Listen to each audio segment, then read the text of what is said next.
Bienvenidos, queridos oyentes, al canal María nos guía. Me llamo Bárbara, intento testimoniar la fe en Cristo por medio de los mensajes de María, Reina de la Paz en Medjugorje, y no solo esos.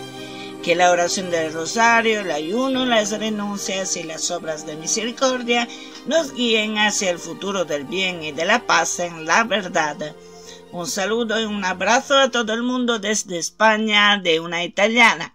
Estoy grabando en el día 19 de mayo, Anno Dominum, o sea, Año del Señor 2025. El título de hoy, de este capítulo, es Vuelta a las orígenes. Pero, ¿a las orígenes de qué? Pero de la Iglesia, por supuesto. Papa León XIV, y no sé por qué, pero siempre me gustó el nombre de León para un papa, irá a Turquía mañana, y para vosotros será hoy, 20 de mayo de este año Dominum, año del Señor 2025. Específicamente viajará a la ciudad de Iznik, antigua Nicea, para conmemorar el 1700 aniversario del primer concilio ecuménico de Nicea, celebrado en el año del Señor 325 después de Cristo. Esto será su primer viaje internacional como pontífice. Además de su valor histórico espiritual, este viaje tiene una fuerte carga ecuménica. El Papa ha manifestado su deseo de continuar el camino del diálogo con la Iglesia Ortodoxa y ha cursado una invitación al Patriarca Ecuménico de Constantinopla, Bartolomeo I, para participar en la conmemoración. Así que creo y pienso que sería bueno saber un poco más de nuestra doctrina católica partiendo precisamente de aquí, o sea, volviendo a las raíces de nuestra fe en Cristo y cómo empezó su desarrollo desde los primeros pasos. Es la historia de nuestra Iglesia Católica, bajo la protección de nuestra Madre María y de San José. Y es preciso saber más sobre esto. Así como el pueblo de Israel sabía la historia de su fe en el Dios único, el Yo Soy, el Eterno, también nosotros como católicos, por fin deberíamos saber más de nuestra doctrina católica, desarrollarla, razonarla, meditarla, cosa que nunca hemos hecho en todos estos últimos 2 siglos, y por lo tanto es por eso que nos coge desprevenido todos estos ataques ideológicos también dentro de la Iglesia.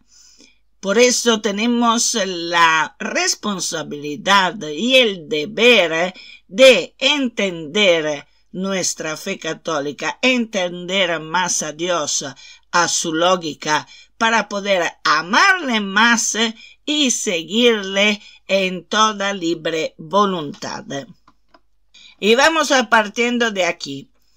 El nombre Nicea es una transliteración latina del griego Nicaia, derivado de Nike, y significa victoriosa. Un poco como Valencia, capital de la Comunidad Valenciana en España, que significa valiente, valiosa. Bien, Nicea era una antigua ciudad de Bitinia, en Asia Menor, a las orillas del lago Iznik, fundada por los romanos con el nombre de Antigonia. Y en poco tiempo se convirtió en uno de los principales centros culturales de la zona. Fue un próspero enclave comercial emplazado en el camino de Constantinopla, tierras fértiles y ricas de materiales. En el 1078 fue tomada por los turcos selyúcidas y pasó a ser capital del sultano de Rum. Los cristianos la recuperaron en el 1097, convirtiéndose entre el año del Señor 1204 y 1261 en capital del imperio de Nicea, en el periodo de la ocupación de Constantinopla por los cruzados. Y desde el 1331 su nombre en turco es İznik, mismo nombre del lago, y se encuentra en la provincia de Bursa. Nicea es famosa entre los católicos y cristianos por los dos más importantes concilios que llevan su nombre: el concilio de Nicea I del año 325 y el concilio de Nicea II.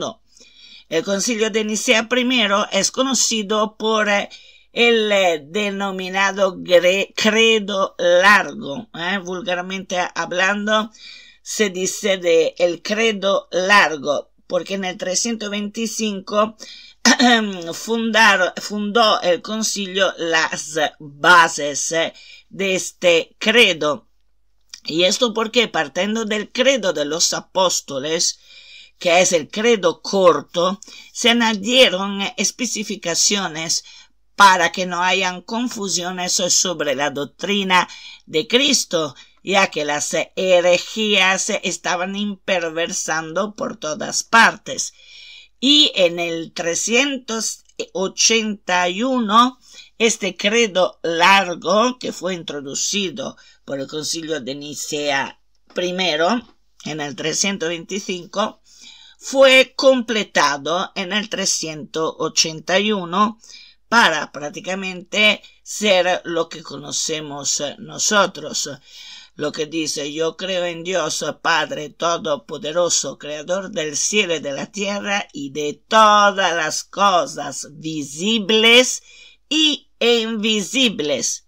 Y después va adelante, lo que generalmente nosotros nunca nos acordamos de esto porque nos han acostumbrado a hacer el credo corto, porque claro, hay que ahorrar sobre el tiempo de la misa, ¿no? Esto es irónico, ¿eh? Bueno, entonces el primer concilio de Nicea fue un sínodo de obispos cristianos, considerado como el primer concilio ecuménico de la Iglesia Católica, que tuvo lugar entre el 20 de mayo y el 19 de junio del 325 en la ciudad de Nicea de Bitinia, actualmente Turquía, en el Imperio Romano, y el primero de los 7 primeros concilios ecuménicos. Por eso que Papa León XIV viajará a la antigua Nicea mañana, que sería el 20 de este mes, porque tuvo lugar el primer concilio de Nicea precisamente en esta fecha. Ahora, lo que la Iglesia hasta el momento se ha equivocado con el ecuménico, el término ecuménico y ecumenismo, es lo de ampliar este significado también a otras religiones que no pintan nada con Cristo. En vez el término original de ecuménico y ecumenismo era una unión y armonización de todas las zonas cristianas que existían en aquel tiempo. Entonces existían en Oriente como en Occidente, pero eran todas de naturaleza cristiana. Estaban todas unidas en Cristo. Esto es el verdadero significado del ecumenismo, porque el ecumenismo de hoy quiere hacer un mínimo común denominador entre todas las religiones del mundo, y esto no va bien, porque la religión, por ejemplo, que después es más una filosofía que una religión indiana, no tiene nada que ver con la cristiana, la musulmana tampoco, pagana tampoco. Y entonces, ¿cómo puedes armonizar todo esto si el centro no es Cristo? porque no puedes armonizar algo que en su ecuación y razonamiento no pone dentro a Cristo, que es el centro, el punto común, el punto más importante, el centro de gravedad permanente de nuestra existencia y de nuestra doctrina cristiana y católica. Por lo tanto, no puede existir un ecumenismo entre todas las religiones, que la mayoría son filosofías, no son religiones. Se puede definir religión solo la católica, la judía y la musulmana, pero claro, tienen características completamente diferentes las unas de las otras, y por lo tanto siempre habría que desarrollar un diálogo y un razonamiento para entender cuáles son las características correctas de Dios, ¿no? Porque si no hay contradicciones entre ellas. Así que las primeras cosas que hacer es conocer a Dios, qué hace Dios, cómo razona Dios, qué quiere de nosotros Dios, cosa que en realidad todavía no se ha hecho y no se ha intentado buscar la verdad a través de las características que tiene que tener Dios realmente, no la que pensamos que podría tener o que pensamos debería tener, ¿vale? Porque la verdad es única, es absoluta y no va a cambiar en el tiempo nunca, porque permanece siempre fiel a sí misma, no se contradice nunca. Bien, vamos a volver a Nicea. El concilio de Nicea fue convocado por el obispo Osio de Córdoba y luego apoyado por Constantino. Hasta donde se sabe, fue presidido por el obispo Osio de Córdoba, de quien se cree que era uno de los legados del Papa de aquel entonces. Vaya Córdoba de España, ha cumplido un rol realmente importante para la historia de la Iglesia emergente. Así que ¡viva España! Bueno, los principales logros de este primer concilio fueron: 1. La solución de la cuestión cristológica de la naturaleza del Hijo de Dios y su relación con Dios Padre. 2. La construcción de la primera parte del símbolo niceno, primera doctrina cristiana uniforme. 3.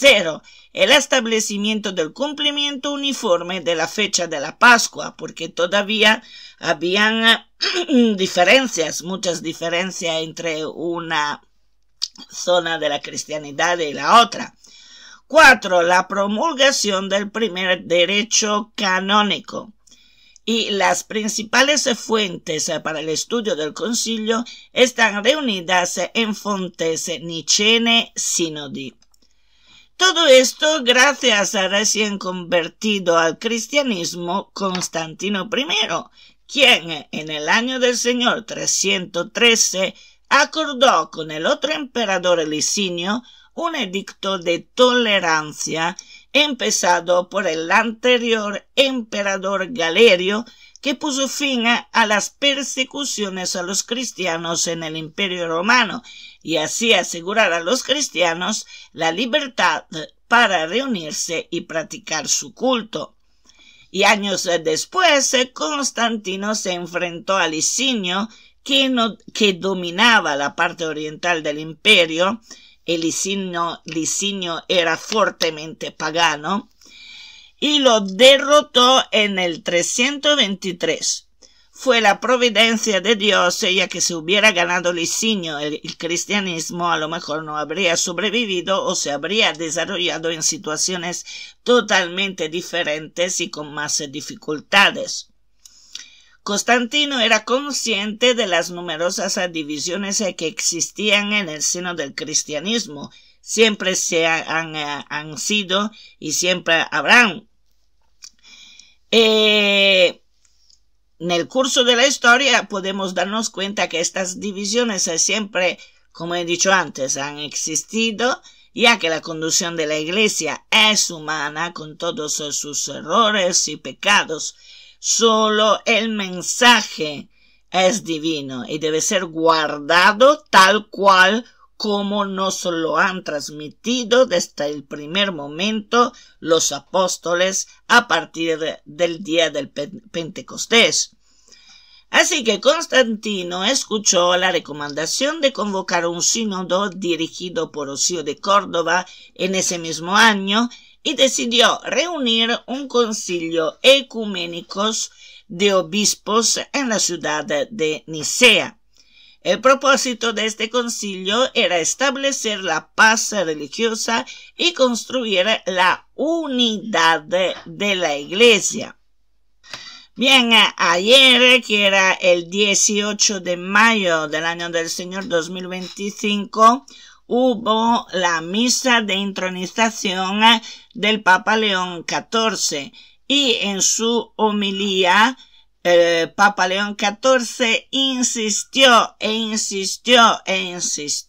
sobre la unidad de la Iglesia en Cristo. Lo volvió a decir al menos 4 o 5 veces en su homilía breve, porque este Papa dice las cosas con mucha claridad y síntesis, cosa que yo no consigo hacerlo porque no es mi don.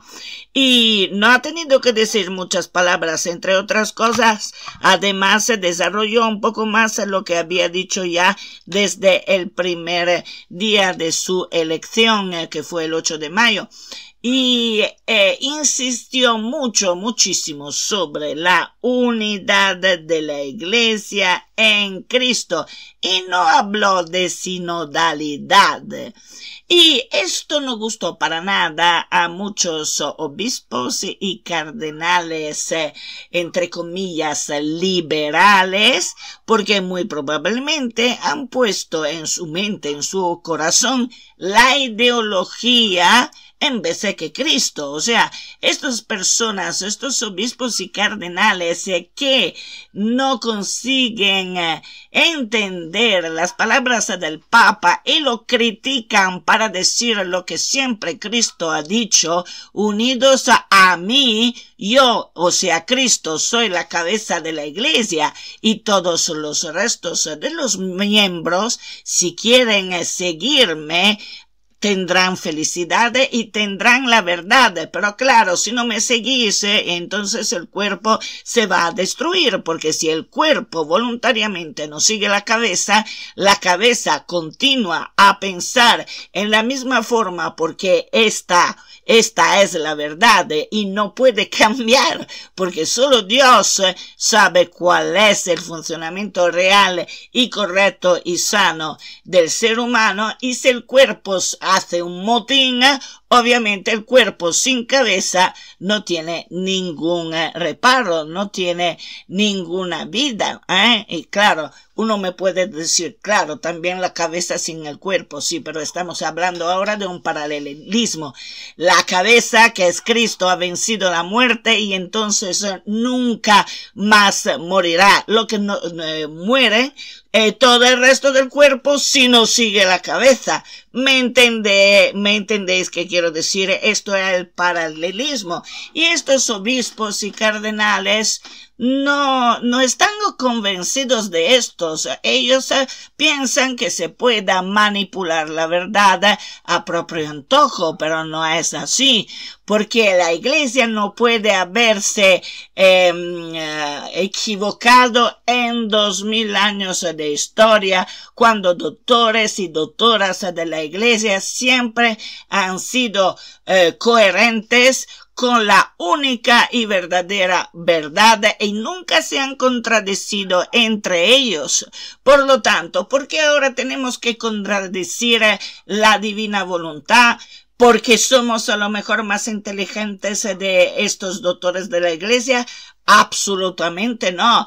A lo mejor en estos en esta época somos los más ignorantes, porque no sabemos un montón de cosas y nos hacemos manipular de las emociones de muchas organizaciones ideológicas que con la palabrería, el sofismo consiguen confundir a un montón de obispos y de cardenales liberales o progresistas que no deberían tener estas denominaciones porque hacen parte de la iglesia, pero lo aceptamos para entenderlo más y para entender que estamos de toda forma hablando del cuerpo de la iglesia y del clero, y por lo tanto el progresismo del clero no es igual al progresismo, o no debería ser igual al progresismo de los laicos. Y porque el Papa no ha hablado de sinodalidad y ha hablado de unidad de la iglesia. Bien, a ver, esto es mi razonamiento. No sé si exactamente es así, pero yo creo, lo interpreto en esta forma. Bueno, sinodalidad creo que pueda ser abarque más la Iglesia Católica Occidental, y el Papa León XIV quiere unir toda la Iglesia, por lo tanto también incluir la Iglesia Oriental. Esto es el primer punto. Después el segundo punto, que es más personalizado, no en el Papa sino en mí, es que yo veo la sinodalidad de hoy como una forma de anarquía religiosa organizada. O sea, que somos sinodales, estamos abiertos a todo y a todos los que quieren ver a Cristo como le da la gana y hacer lo que le da la gana, mas estamos unidos y entonces somos sinodales. Es otra forma de llamar el buenismo, que no es el bien. El buenismo es una ideología aprovechadora que para esta ideología todo va bien. El mal no existe, todo es bueno. No hay pecado entonces. El bien en todas partes. El mal no, porque cada cual ve a Cristo y ve las cosas como lo siente, como en su corazón, y por lo tanto todo va bien. Así que, ¿por qué preocuparse? Somos todos de Cristo y no hay pecado, todo está bien, todo es bueno, porque todo es natural. Esto es el buenismo. No, la realidad católica y la realidad cristiana define muy bien la diferencia sustancial entre el bien y el mal. Le ha puesto también el nombre.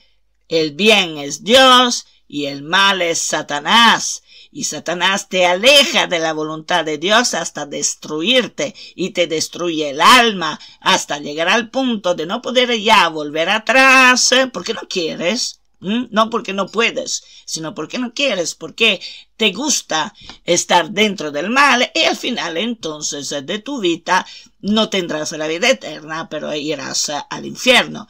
De hecho, los que son liberales dentro de la iglesia están diciendo que al final el infierno no existe, y esto es en contra de la doctrina católica y en contra de la voluntad de Dios, porque la voluntad de Dios ha explicado todo muy claramente, muy claramente. Algunos obispos, por ejemplo, niegan que Cristo haya sacado demonios dentro de las personas, y en el Evangelio está lleno de todo esto. No, porque en realidad a la época pensaban que eran demonios, pero en realidad eran enfermedades que no conocían. A ver, estamos hablando de Jesús, estamos hablando del Dios que se ha hecho hombre. Dios es Dios. Jesús es Dios. Jesús primeramente es Dios y después es verdadero hombre, claro, pero es Dios primeramente. Y por lo tanto, ¿cómo pensamos que Dios no podía saber si eran enfermedades o menos? De hecho, ha habido un caso en que Cristo ha dicho, no, esto no se pueden sacar los demonios de ahí, solo debéis rezar mucho, porque muy probablemente no era un demonio, pero era epilepsia.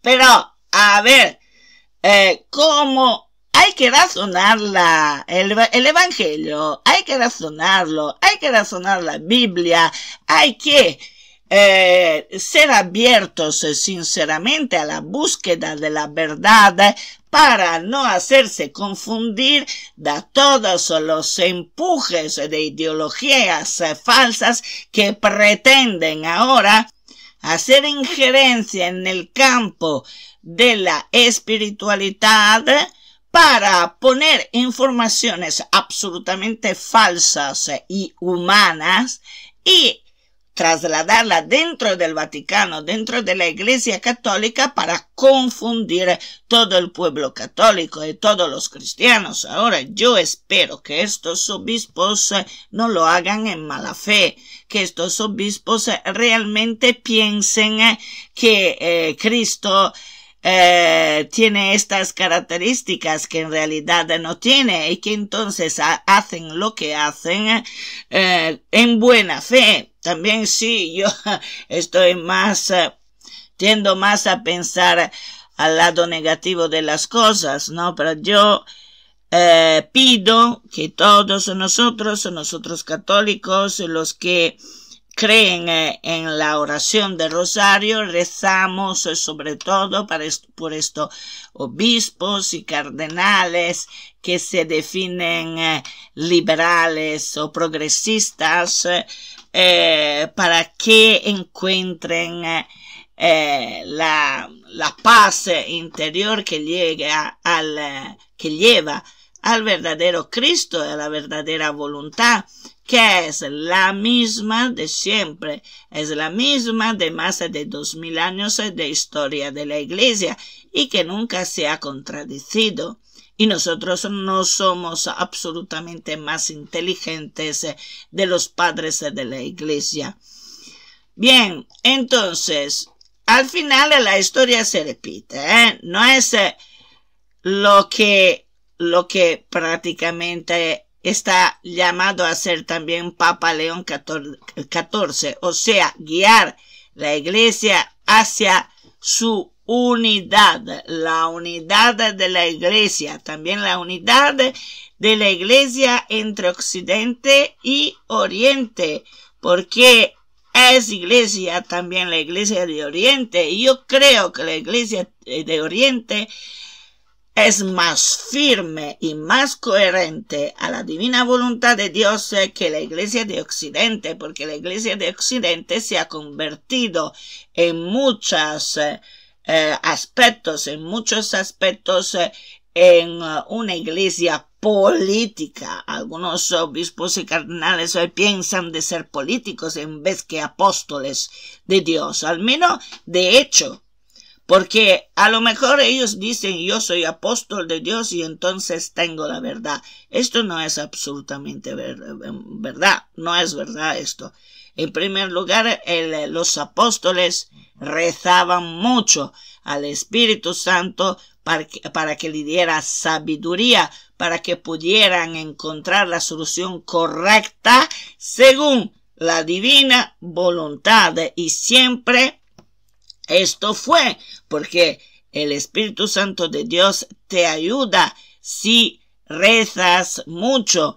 Y hoy en día, como ayer también, la arma contra el mal más eficaz y más inmediata porque ha sido potenciada desde las apariciones de Fátima en adelante, es el rosario.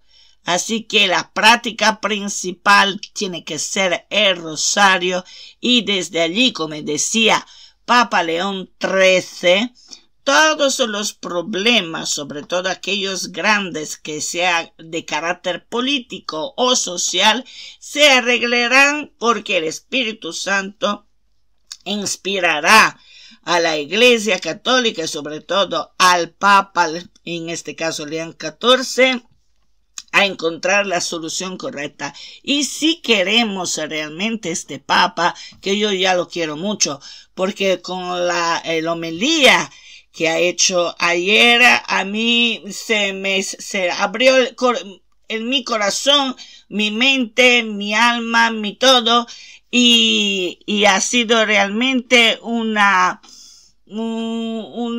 aire fresco que llegaba, que me ha emocionado mucho, porque es realmente el rumbo que la Iglesia Católica de hoy tiene que tomar para poder volver a Cristo y a su ley, a la ley de Dios.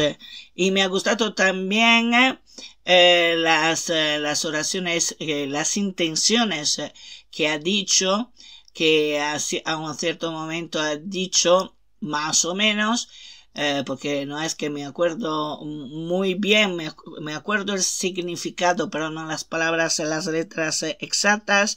Ha dicho: ayúdanos, Señor, a volver a ti, que tu Iglesia vuelva a ti y a tu divina voluntad. O sea, lo que más o menos decimos también aquí en este canal. Bien. Así que hay que construir puentes para una iglesia unida en Cristo, y dejamos a un lado la sinodalidad, que ya ha sido interpretada como una sorta de anarquía organizada. Unida en Cristo, puentes para una iglesia unida en Cristo. Si todos somos unidos en Cristo, entonces en automático somos unidos también entre nosotros, porque no se puede estar unidos en Cristo sin en automático estar unidos entre nosotros. Por lo tanto, nosotros tenemos siempre que mirar a Cristo. Y qué bonito sería la unidad de la Iglesia de Oriente con la Iglesia de Occidente, sobre todo a aprender de la Iglesia de Oriente la profunda y firme fe que la distingue, y también se ve en el día a día. Los cristianos orientales tienen una fe viva, una fe despierta, una fe de conocimiento de la doctrina. Están firmes en la fe, fuertes y valorosos. Y nosotros hemos perdido nuestra dignidad de cristianos y de católicos. No nos movemos, tenemos miedo de hablar. Interpretamos mal el concepto de humildad y lo asociamos al concepto de servilismo. Entonces, si alguien tiene una opinión diferente de la nuestra, nos callamos por respeto porque somos humildes. No. Esto es servilismo, no es humildad. Humildad es saber que Dios es el creador de todas las cosas, que nosotros tenemos que arrodillarnos dentro de nuestro corazón y fuera de nuestro corazón, también físicamente delante de Dios, porque sabemos y aceptamos que Dios es el Señor de todas las cosas, el dueño de todas las cosas, y no obstante esto, no obstante su poder, nos ama infinitamente como un Padre bueno. Esto es la humildad, tener siempre en la mente y en el corazón a Dios y ponerlo siempre en primer lugar, antes de todas las cosas, también antes de nosotros mismos y de nuestro ego. Esta es humildad, si no es servilismo. Bueno, la otra vez estaba yo en el templo de mi pueblo en Italia asistiendo a la misa. Cuando el sacerdote dice algunas fórmulas durante la misa, la asamblea está llamada a responder. Bien, se me oía solo a mí responder. A ver, yo tengo una voz fuerte, pero os aseguro que allí usé un volumen normal, como todos. pero los demás solo murmuraban algo que no se entendía nada. Y además, una señora que estaba al lado mío me miró mal como si hubiera dicho algo que no va bien y estaba respondiendo a las fórmulas del sacerdote, como la asamblea debería ser. En España no es así, aunque algunas veces sí que encuentro algo parecido. Por ejemplo, cuando estoy asistiendo a la misa en el templo de un pueblo donde no me conoce, se extrañan mucho cuando yo y mi marido nos arrodillamos después de la consagración. O sea, cuando el sacerdote eleva la especie consagrada, cuando dice por Cristo, con Cristo y en Cristo, ¿no? Y eleva la especie consagrada. Y digo, a ver, el sacerdote eleva a Cristo y no nos arrodillamos. Y no lo hacen tampoco en Italia, ¿eh? Creo que, según la mentalidad del fiel español, es más considerada la posición de pie, al estilo militar, que la arrodillada, a lo mejor por el trauma que recibieron en la guerra civil. Pero el arrodillarse es la muestra de total sumisión a Dios, así como Él lo merece. En mi pueblo, en España, ya están acostumbrados a que yo y mi marido nos arrodillamos. Y por supuesto, nadie lo hace después de la consagración. Sí, lo hacen en la consagración, pero después, cuando el sacerdote eleva la especie consagrada y lo hace 2 veces, no se arrodillan. No pretendo que se arrodillen los mayores, por supuesto, porque a lo mejor tienen las rodillas que le duelen, pero sí que sería aconsejable después de la consagración, o sea, cuando las especies del pan y del vino se convierten en el cuerpo y en la sangre de Cristo, y entonces Cristo en aquel momento está presente ahí en el altar. Cuando el sacerdote eleva el pan y el vino consagrados, deberíamos arrodillarnos los que pueden. Si uno sinceramente o una persona sinceramente no se siente de arrodillarse por cuestiones físicas, no hay problema. Pero si alguien sabe perfectamente que puede arrodillarse, pero no lo hace, yo aconsejaría de hacer fuerza a sí mismo y arrodillarse. Bueno, yo y mi marido, de toda forma que se arrodillen o no se arrodillen después de la consagración, seguiremos arrodillándonos claramente durante la consagración y también cuando el sacerdote eleva las 2 especies consagradas. Al menos lo haremos hasta que nuestras rodillas se lo permiten, claro. Bien, volvemos al primer concilio de Nicea, porque como siempre yo me he alejado del tema. La historia de la Iglesia nos dice que la gran mayoría de los obispos del concilio eran orientales, procedentes de las 4 direcciones de la zona de Oriente. Orientales. Eran más los orientales que los occidentales. Y entre ellos estaban, ahora hay una lista breve de nombres raros, espero conseguir leerlos correctamente. Macario I de Jerusalén, Pafnucio de Tebaida, Potamón de Heraclea, Pablo de Neocesarea, Eusebio de Nicomedia, Eusebio de Cesarea, Aristarques de Armenia, Leoncio de Cesarea, Jacobo de Nísibe, Hipacio de Gangra, Protógenes de Sárdica, Melicio de Sebastópolis, Aquilo de Larisa y Espiridón de Tremitunte. Bonitísimos estos nombres, porque saben, realmente no sé, saben de arcano, no sé, me gusta un montón.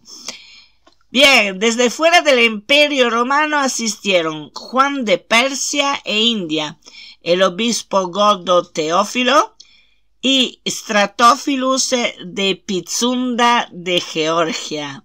Bonitísimo. Desde la parte occidental del Imperio Romano asistieron al menos 5. Marcos de Calabria, es una región hoy del sur de Italia. Cecilianos de Cartago, Osio de Córdoba, Nicasio de Dijón y Domnus de Estridón. Estuvo también Arrio, que presentó su herejía arriana con un puñado de sus secuaces que no marcaron la diferencia en el concilio en absoluto. Constantino estuvo presente durante los debates y escuchó atentamente los argumentos, pero no podía votar y en su papel de emperador le tocaba ratificar las decisiones del clero, ya fueran en favor de los trinitarios o arrianos. A pesar de su simpatía por Arrio, Eusebio de Cesarea se adhirió a las decisiones del concilio, aceptando todo el credo. Por lo tanto, Eusebio de Cesarea da prueba de querer y amar a la verdad. O sea, él tenía simpatía por Arrio y también de sus pensamientos, pero en el concilio consiguió entender o intuir que el concilio estaba más cerca de la verdad que Arrio, y entonces, a pesar de su simpatía por Arrio, adhirió a la decisión del concilio porque buscaba la verdad de las cosas, no buscaba tener una razón que no tiene, no buscaba su provecho, no buscaba una forma más cómoda de vivir en la zona que le tocaba vivir, como hacen ahora los obispos de hoy que traicionan a un cierto momento la búsqueda de la verdad de las cosas por ideologías que los confunden y lo llevan lejos de la verdad. Y Eusebio de Cesarea da prueba de una grande humildad y del amor que tiene hacia Dios y hacia la verdad. No se hace encantar de la ideología de Arrio y de sus herejías. Siente en su alma Eusebio de Cesarea que la decisión del concilio y también el credo es aquella correcta. Y entonces Eusebio de Cesarea aceptó todo lo que las conclusiones a que llegó el concilio, los partidarios del Dios trinitario. Y vemos en el curso del tiempo y de los 2000 años de historia de la Iglesia que su decisión fue aquella correcta, porque ningún doctor de la Iglesia, ninguna doctora de la Iglesia, ningún santo de la historia de la Iglesia y tampoco ningún papa contradició a esta resolución del Dios trinitario, también porque es claro lo que ha dicho Jesús en el Evangelio y lo que Dios ha querido revelar a través de la vida de Jesús, de las apariciones que han habido, de la bajada del Espíritu Santo durante el bautismo de Jesús y todo esto, que Dios es un Dios trinitario. Esto lo vemos claramente en el bautismo de Cristo, ¿no? Cristo que se hace bautizar por San Juan Bautista y aparece como fuera una paloma, pero no lo era un núcleo de luz pura, blanca, que emanaba rayos que muy probablemente parecían irregulares, que muy probablemente parecía una paloma que se posara encima de Cristo, pero era una luz, ¿no? Que determina la energía del Espíritu Santo. Esto era el Espíritu Santo, y una voz del cielo que dice: este es mi Hijo, el amado, escucharlo. Y esto era el Padre: Hijo, mi Hijo. Entonces el que habla es la voz del Padre, y en el medio el Espíritu Santo, en forma de energía purísima. Entonces esto es el Dios trinitario que por ejemplo, Arrio contestaba, no obstante que fuese muy claro. A medida que vamos adelante en las épocas se debería ser cada vez más claro, ¿no? Al menos sobre esto. No obstante, ni siquiera los ángeles santos del cielo pueden entender cómo funciona la Santísima Trinidad, y esto se lo dijo el Jesús de la Divina Misericordia a Santa María Faustina Kowalska. Solo el hecho que los primeros padres de la Iglesia llegaron a establecer las bases fundamentales de la doctrina de Cristo a través del primer núcleo de los apóstoles y su testimonianza, y confirmado en el curso de más de 2000 años de historia de la Iglesia por los doctores de la Iglesia, es la irrefutable prueba que el Espíritu Santo ayuda a su Iglesia. También sí, muchas veces no puede actuar porque Dios quiere poner a prueba la fe de su pueblo cada un X ciclo de años, que más o menos con lo que estamos viviendo hoy corresponde a unos 2000 y picos años. El número inicial de los obispos que apoyaban a Arrio era muy pequeño. Después de un mes de discusión, el 19 de junio, solamente quedaban 2, Teonas de Marmárica en Libia y segundo de Ptolemaes. Maris de Calcedonia, que inicialmente apoyó el arianismo, aceptó el credo completo, y del mismo modo que Eusebio de Nicomedia. Teógenes de Nizza también estuvo de acuerdo, excepto por ciertas afirmaciones, y entonces el concilio se pronunció contra los arianos por abrumadora mayoría, pues solo Teonas y segundo rechazaron firmar el símbolo niceno y fueron junto con Arrio desterrados a Iliria y excomulgados. Esto fue el mecanismo en el cual la verdad se impuso. Hoy en día el razonamiento lógico de la no contradicción a la luz de la fe confirma una vez más que Dios es trinitario, que las tres personas son distintas en su caracterialidad y rol, pero pertenecen a la misma naturaleza, la cual en su conjunto es Dios. Dios, por lo tanto, es uno y trino al mismo tiempo. La Trinidad es Padre, Hijo y Espíritu Santo. Y el Padre no es el Hijo y no es el Espíritu Santo. El Hijo no es el Padre y no es el Espíritu Santo. Que el Espíritu Santo no es el Padre y no es el Hijo. Esto para que se entienda que cada uno de ellos tiene su propia personalidad y rol, pero al mismo tiempo las tres personas intercambian energía de amor, que es su propia naturaleza, que las une en un solo Dios. ¡Qué bonito! ¡Qué maravillas!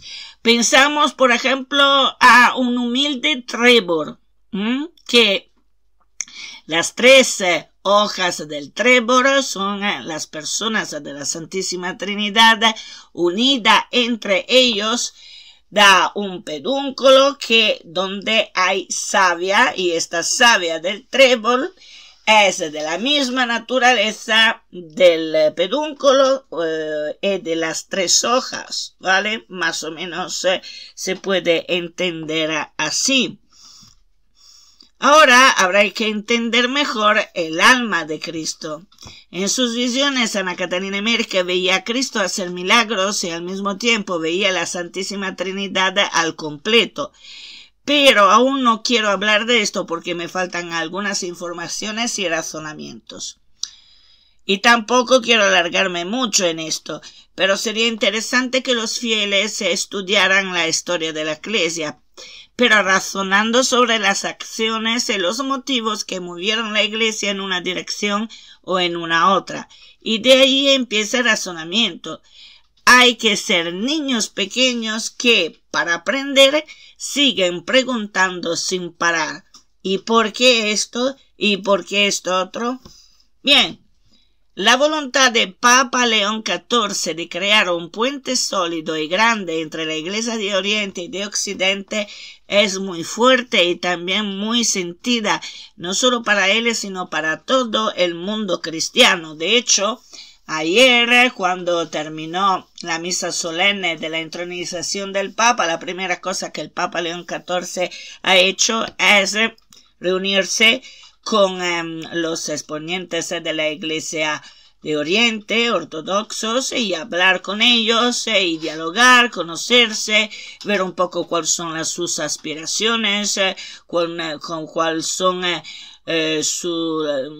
sus sentimientos en todo esto, y esto es muy bonito, muy bonito, y yo espero que haya unión entre las dos iglesias, sin egoísmos, sin provechos, sin nada que pueda alejar de Dios, que somos todos hermanos y necesitamos a la Iglesia Oriental, la necesitamos.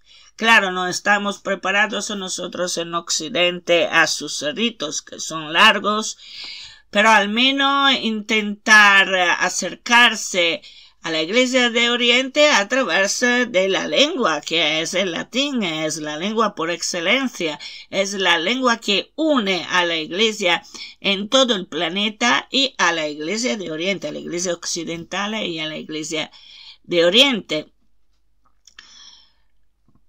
Y la Iglesia Oriental ya desde algunos años ha despertado el interés de muchos católicos en el mundo, yo incluida, solo que siempre ha habido una especie de freno psicológico hacia la Iglesia de Oriente y también la conciencia de no estar nosotros de la Iglesia de Occidente a la altura de la fe que deberíamos transmitir a los demás y de la verdad que deberíamos defender. Así que se creó como un muro psicológico que en esta época debemos abatir, creando el puente fuerte de que he hablado más arriba. No podemos hacer testimonios verdaderos y creíbles de la fe si no tenemos la fe firme como la tienen los fieles y los consagrados en la Iglesia de Oriente. Y nosotros católicos debemos aprender de la Iglesia de Oriente, sobre todo en vivir aquel misticismo de lo cual ya no tenemos ni una miga de pan y no entendemos absolutamente nada. Ellos entienden mucho, pero mucho más. Se ve también de los iconos, ¿no? que pintan cada detalle del icono es un símbolo que tiene un significado específico y tanto que si un ortodoxo ve un icono con todos sus símbolos puede leer una entera historia dentro de estos símbolos, dentro de este icono, y nosotros en vez de vemos solo una imagen con a lo mejor una palmera en la mano, una hoja de palma en la mano y con algunos otros detalles, pero no sabemos darle el significado correcto, no sabemos profundizar el lenguaje visual, que es el lenguaje a través el cual el Espíritu Santo comunica a través de los ojos humanos al alma humana. Hemos perdido toda esta sensibilidad y la debemos recuperar si la Iglesia de Oriente nos ayuda. En esta forma podemos entendernos también mucho más entre nosotros y ellos. Bien, y el 14 de mayo de este año en curso, el 14 de mayo pasado, Papa León XIV mantuvo un encuentro con los participantes en el jubileo de las iglesias orientales. Y fue este su discurso. Cristo ha resucitado, verdaderamente ha resucitado.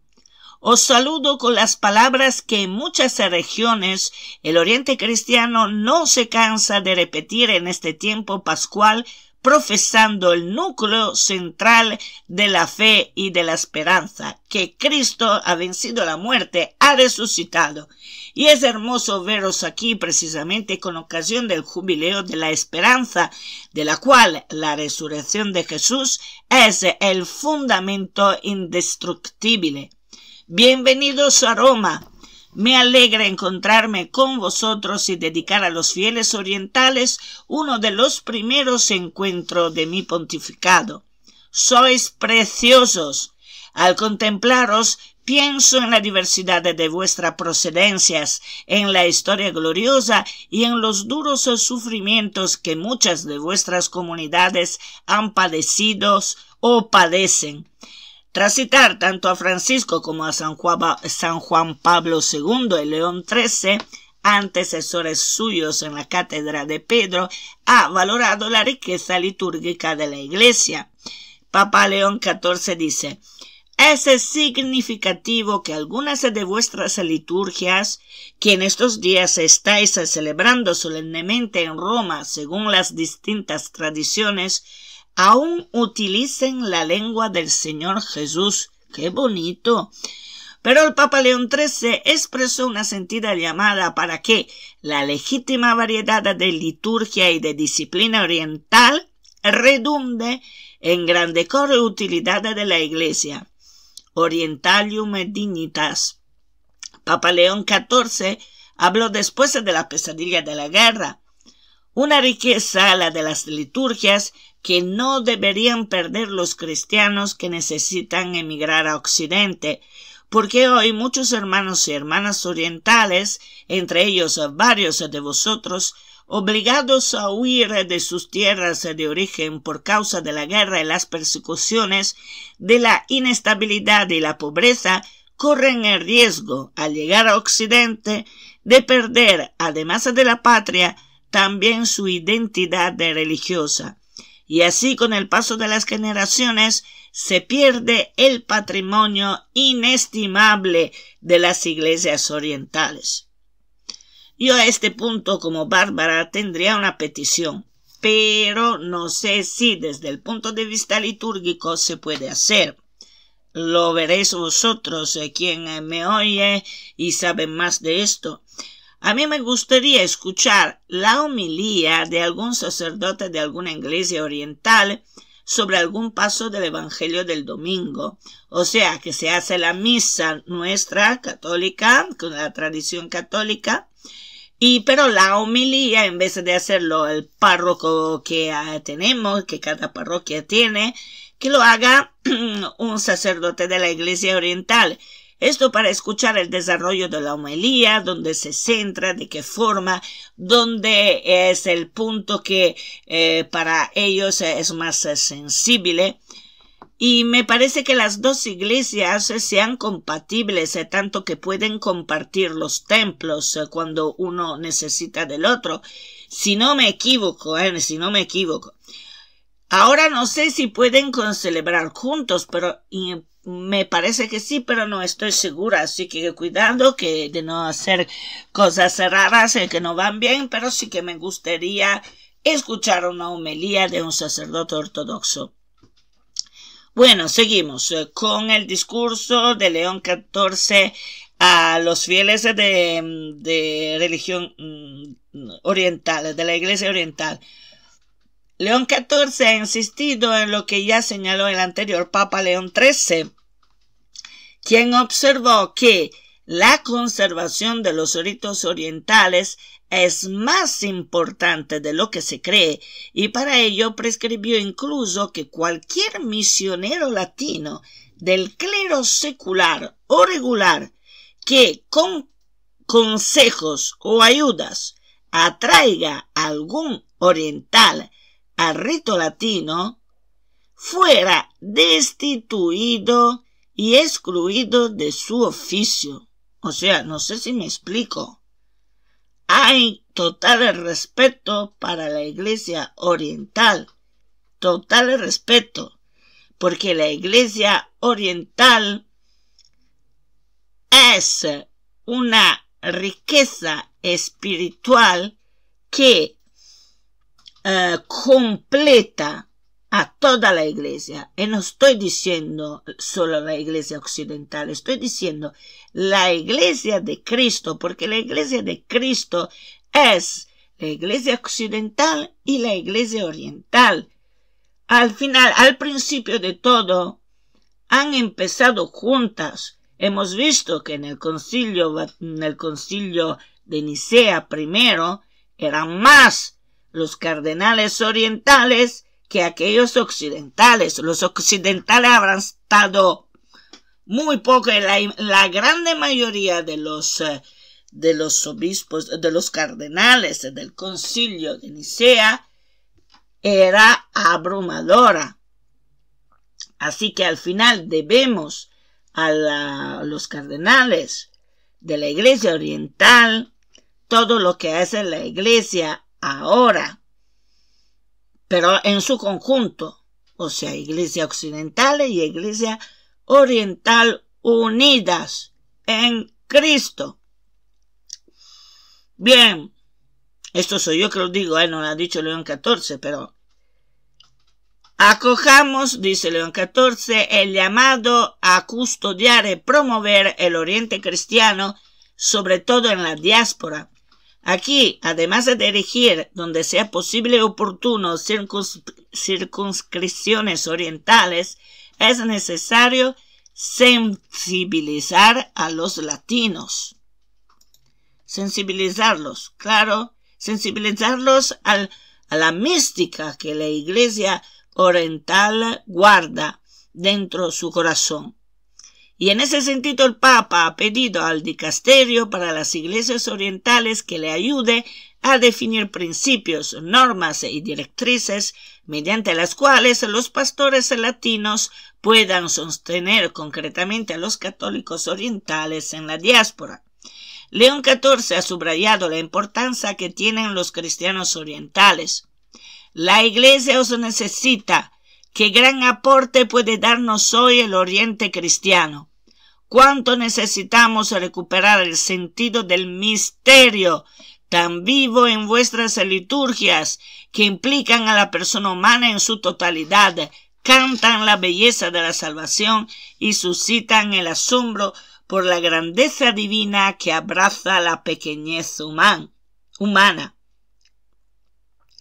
Y yo, Bárbara, digo, con el pasar del tiempo, la Iglesia Católica Occidental ha cedido, o sea, se ha aflojado y se ha confundido con todas las ideologías humanas que dicen que Dios no interviene en la historia de la humanidad, de que Dios está allá, si existe, porque hay que ver si existe, y nosotros estamos aquí, entonces nosotros tenemos que resolver los problemas nosotros mismos, porque tenemos toda la fuerza necesaria para hacerlo, y nos olvidamos de Dios y de la intervención milagrosa y maravillosa en la tierra, en esta dimensión terrenal, mientras que la Iglesia Oriental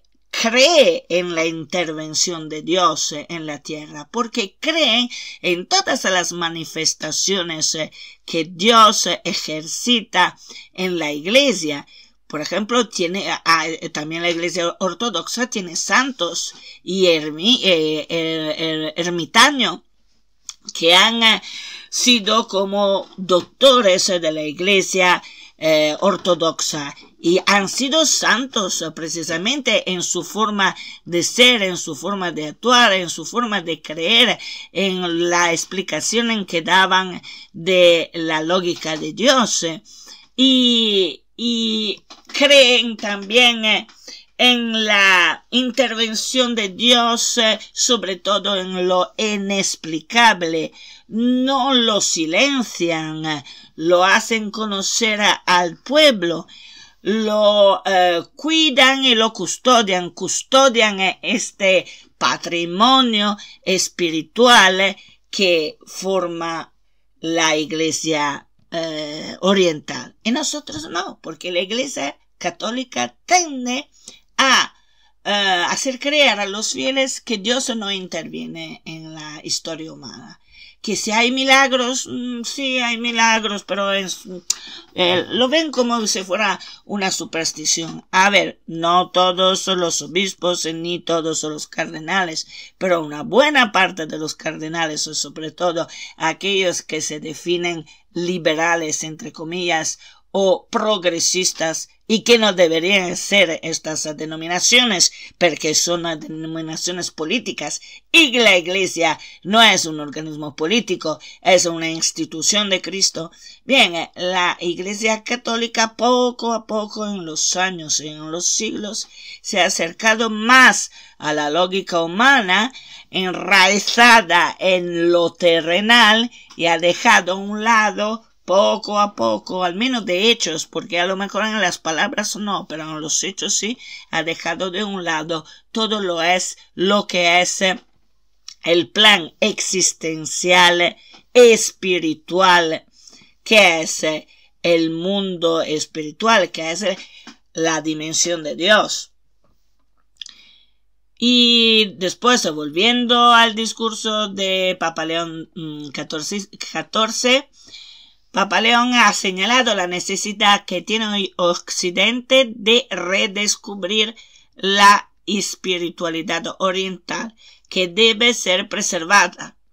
Y cuán importante es redescubrir también en Occidente el sentido del primado de Dios, el valor de la mistagogía, de la intercesión incesante, de la penitencia, del ayuno, del llanto por los propios pecados y por los de toda la humanidad, pentos, tan típicos de las espiritualidades orientales.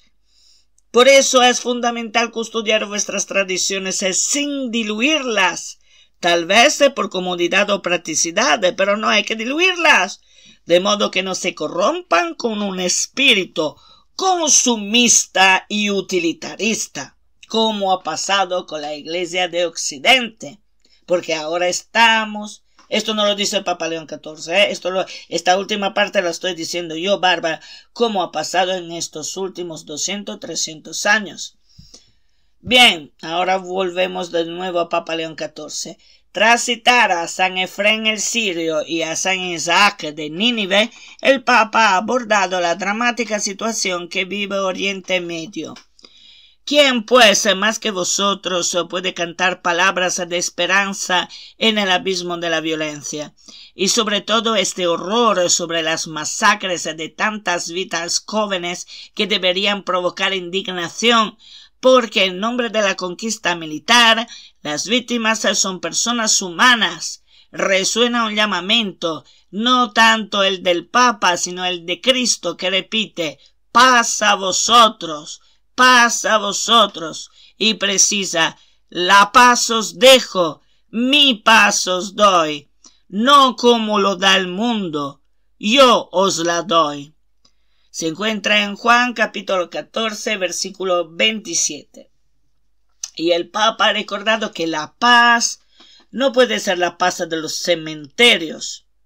La paz de Cristo no es el silencio sepulcral tras el conflicto, no es el resultado de la imposición, sino un don que se dirige a las personas y reactiva su vida.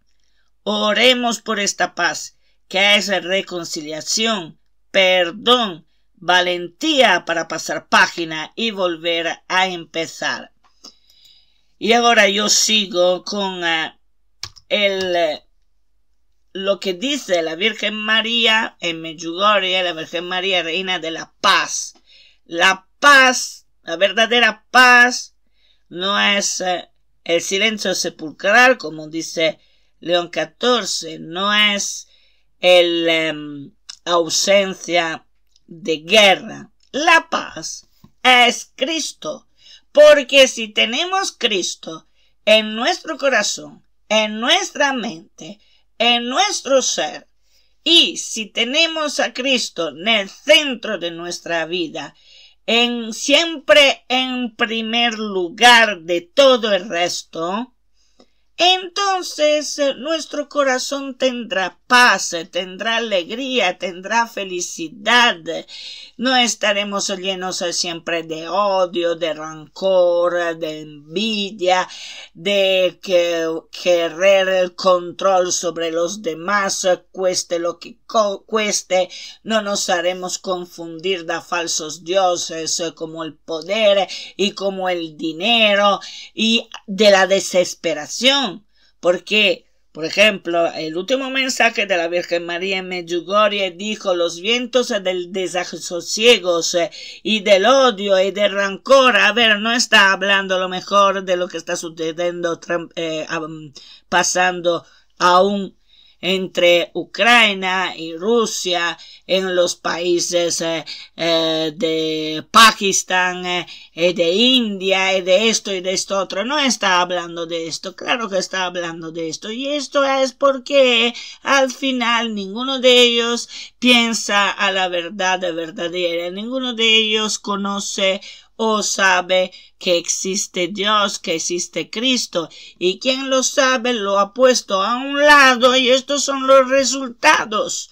A ver, para unirnos antes hay que unirnos a Cristo y dejar de un lado todos los errores de la política, los errores del egoísmo, de la predominancia del poder, del dinero, que hoy en día se ha vuelto papel higiénico y no vale absolutamente nada. Nunca ha valido el dinero para la vida humana, solo era una ayuda para hacer intercambios comerciales y para poder vivir de forma sencilla y digna. Pero no, nunca.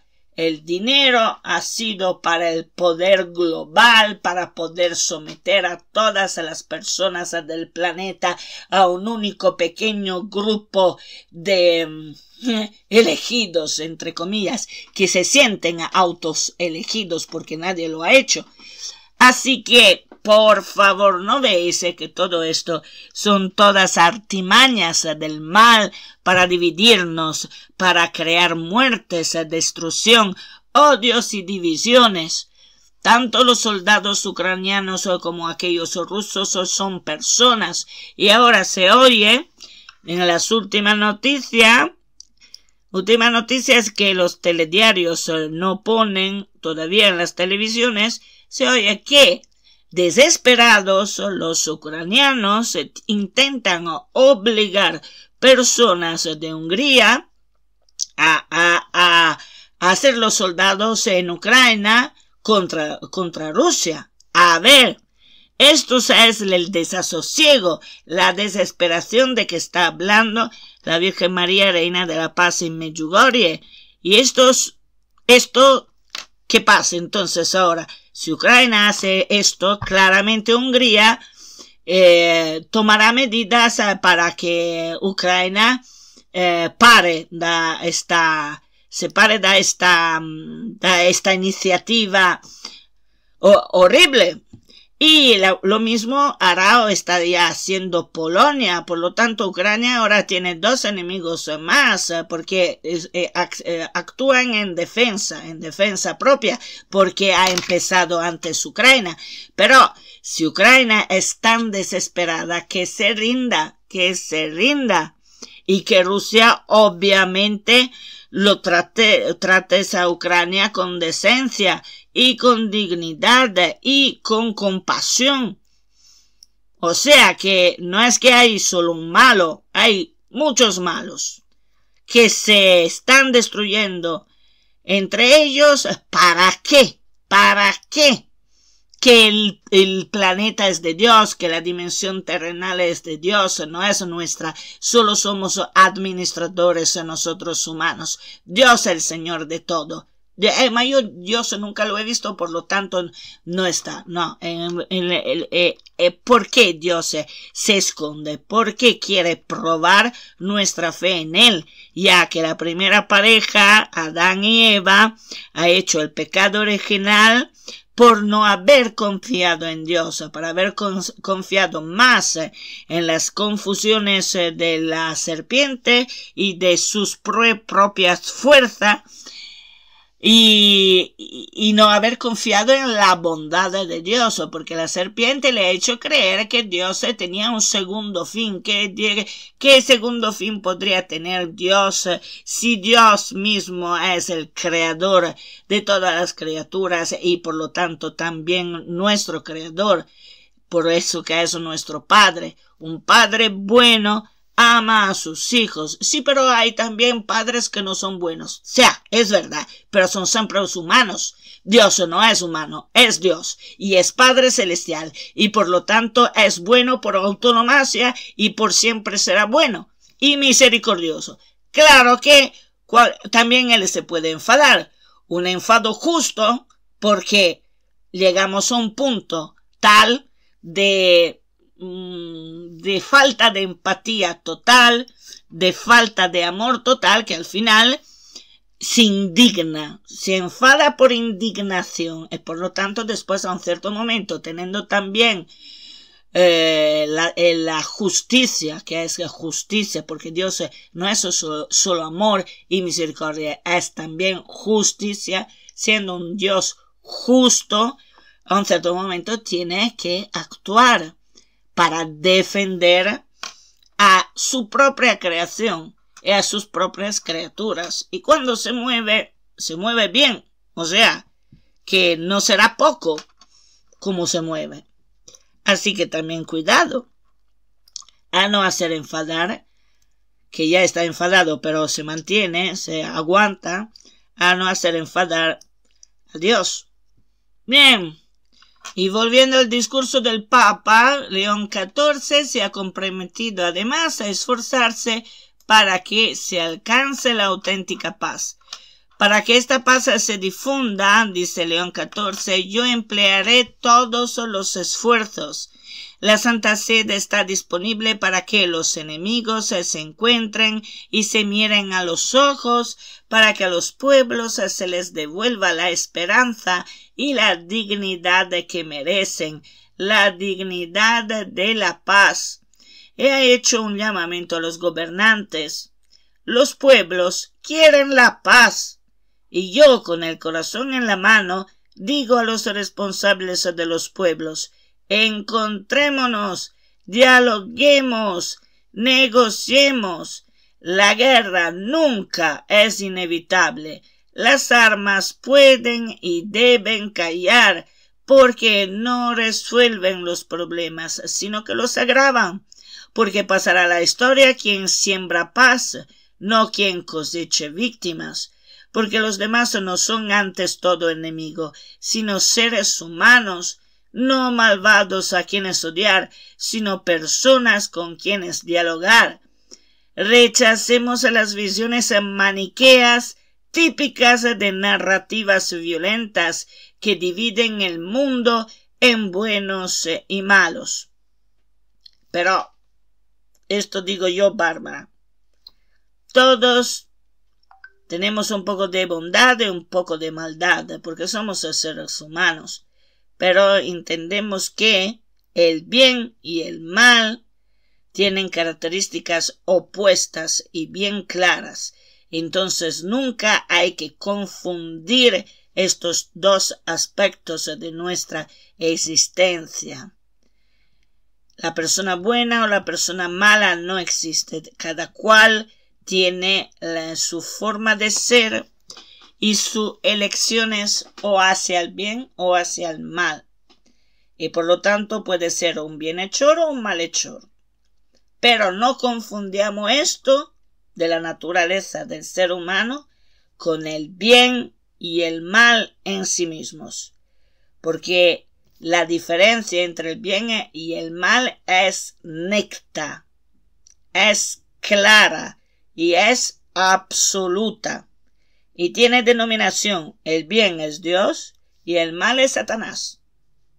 Así que tenéis en cuenta esto antes de intentar tergiversar lo que dice el Papa sin tener en cuenta del contexto en el que dice las cosas. Y tras asegurar que la Iglesia no se cansará de repetir que caen las armas, ha dado las gracias a los cristianos que, especialmente en Oriente Medio, perseveran y resisten en sus tierras, más fuertes que la tentación de abandonarlas. Y tras una nueva cita de un santo oriental, San Simeón, el nuevo teólogo, el Papa ha concluido su discurso aseverando que el esplendor del Oriente cristiano exige hoy más que nunca libertad de toda dependencia mundana y de toda tendencia contraria a la comunión, para ser fieles en la obediencia y en el testimonio evangélico.